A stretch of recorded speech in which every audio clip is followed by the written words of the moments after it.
कृषी पाठक बातमीपत्रात आपलं स्वागत। बातमीपत्रात आपण आता विविध क्षेत्रातल्या टॉप 9 घडामोडी बघणार आहोत। सुरुवातीला बदलापूर अत्याचार प्रकरणातल्या प्रमुख 9 बातम्या।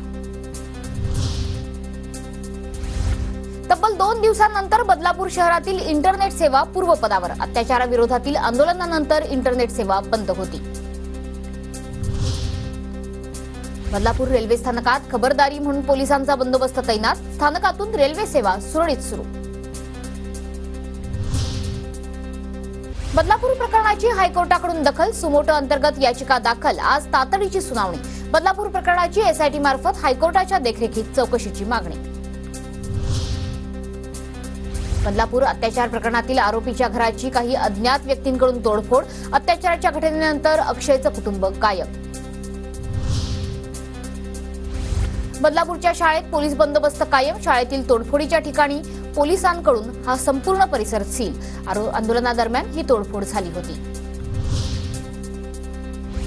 बदलापुरातील आदर्श विद्या मंदिरचा ताबा प्रशासक घेणार। भविष्यात अशा घटना घडल्यास मुख्याध्यापकांसह शालेय प्रशासनावरही कारवाई होणार।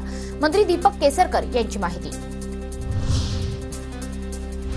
बदलापूरच्या घटनेची शालेय शिक्षण विभागाकडून गंभीर दखल। शिक्षकेतर कर्मचाऱ्यांना नेमणुकीपूर्वी चारित्र्य पडताळणी अहवाल अनिवार्य। बदलापूरच्या घटनेनंतर शाळा परिसरात मोक्याच्या ठिकाणी सीसीटीव्ही बसवण्याच्या सूचना। शालेय शिक्षण विभागाच्या या सूचना।